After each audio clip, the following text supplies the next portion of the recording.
right, hello Connect groups. Great to see you guys again. Jen giving her awesome wave to you guys. Today we're talking about Colossians 2, and we realize that's a big chunk to talk about in one evening, and we're going to do our best to make it as simple as possible within our group and hopefully within your group as well. But I thought what I would do is I would actually have Joseph start, and he would actually earlier shared kind of an interesting story about his friend based on the idea of chapter 2 is all about philosophies, right? What do we believe in? Do we believe in Jesus or the philosophies of the world? Yeah. Well, I have a friend that grew up in church, went to church, all activities he was involved in, went to college and came back, and everything is sort of relative, doesn't believe what he believes anymore. And it points to the fact that the challenges that we're dealing with as far as philosophies, it's very real, and we've got to do something about it, make the faith ours, not mom and dad's faith. So. Yeah. And what we were saying is that there's different philosophies, right? And Paul's addressing two different things within the chapter. He's talking about the philosophies of the world, which part of that is Gnosticism in that particular sense. And here I think relativity is what's relative to me is not necessarily going to be true for you, right? But he's also dealing with the traditions, the Jewish traditions, so the religious traditions. And we see that even here. You think about your friend who grew up in church, knew all the right things, went to all the activities, knew the things to say, to pray, but it didn't become real to him. And so as we were talking, Haley, you were sharing just kind of what Paul says early in the chapter really answers our mindset. Yeah. It says when we're trying to discern kind of what is true and what is not, he says it right at the very beginning. He says, I want them to have complete confidence that they understand God's mysterious plan, which is Christ himself. In him lie hidden all the treasures of wisdom and knowledge. So I think just the fact that, we try to discern and try to figure out what's right with, how do we handle these things? But he says right off the bat, it's Christ, that in him hidden all the treasures of wisdom and knowledge. And so you have to seek him. So if you want to understand or you want to know or have wisdom, you have to seek him. It's not enough that you just come on Sunday mornings. Right. It's good to be in Connect groups, but that's not enough. You have to seek his face. And it doesn't even need to become, like a duty, a religious duty, but it becomes because I want to be with him, I want to know him, and I know that the secret to everything hidden, every hidden treasure is in him and seeking him. Yeah, that's really good because that seems too simple, right? I think a lot of times it seems too simple. Oh, well, the mystery is Jesus. Well, what kind of mystery is that, right? But it's really true, right? What are we seeking? Yeah. And he says right after that, it just follows right after it.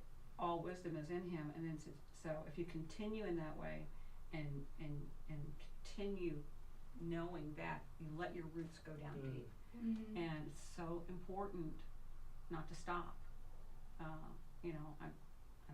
the old person here, and so you just can't stop. You just can't stop because he doesn't stop. There is no limit. So he doesn't stop. So we just continue in him and let our roots go down deep. You don't want to die. You don't want the fruit to stop bearing. I don't. And it says, then your faith will be strong in the truth, and you'll overflow with thankfulness. So it's so important that that young man didn't have his roots down deep. And it's real easy to go through and do your little Bible study and check things off and listen to devos and all that, but you have to have your roots go down. Which is scary. Jen and I and Joseph were parents of younger children, and as a parent, how do you, we want to make it simple, right? We want to make it check all the boxes. Okay, my kids go to church, they go to youth group, they read their Bible, okay, occasionally, okay. Well, we're praying at dinner, we're checking all these boxes, but it's not really that easy. It's actually much more full, and that's the scary part. You should do those things. Right. Yeah, absolutely, right. But the question you should be asking is, am I connecting my kids to Christianity or am I connecting my kids to Christ? Right. And what am I doing to connect them to Christ and not just Christianity, which can, when you take that vote, is basically a community center at that point. If you take Christ out of it, you're right, just, Yeah, I don't know. Yeah. And I feel like that's a question we ask. I have a son who is just now starting to become interested in these conversations, who was very turned off. And he's now engaging in a conversation, but I let him start it because I don't want him to feel that he has to abide by, because he will shut down. If you know him, he will not do anything he does not want to do. So we're gently introducing this idea of connecting to Christ. Yeah. Everyone in their own way. Yeah. Yeah. That's a very strong point, about connecting to Christ, because a lot of the times parents will say whatever we say to our kids, but it's what we model for them to see. If we're saying one thing and doing something else, then we're not really connecting them to Christ. So Yeah. that's a very... And I think it's more than just, I think as Christians, a lot of times when we think about evangelism or telling people about Jesus, we don't really connect them with Christ. We're too busy trying to connect them with Christianity, right?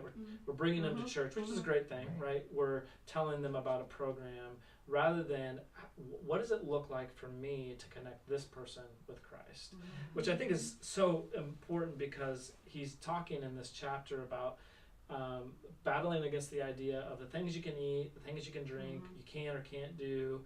And I think a lot of times in Christianity, we get caught up in the do's and the don'ts. And even in dealing with non-Christians in the do's and the don'ts, rather than simply saying, can I connect you with Christ? And then all the other things fall in line, whatever that looks like for me or that person, right? Yeah. Do I connect them with who Jesus is? Right. And he worries about what they're eating, drinking, That's what right. they're listening to, That's watching, all that kind of stuff. That's right. Yeah. That's right. Well, good. Hey, in your Connect groups, you're probably going to be talking about different things, maybe same things in a different way. But I encourage you just to dive in, go through some of the discussion questions, and look, what does chapter 2 say to you? Thanks again, and we'll see you guys next week.